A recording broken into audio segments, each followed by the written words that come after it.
Hello everyone, this is Rahul. So in this video I will show you how to find all your saved posts in a Facebook. So I will show you in my mobile screen.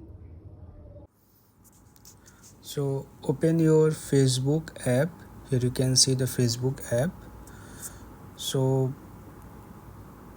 once you open your Facebook application, click on the top left. Here you can see the three line, and here you will see the option as saved.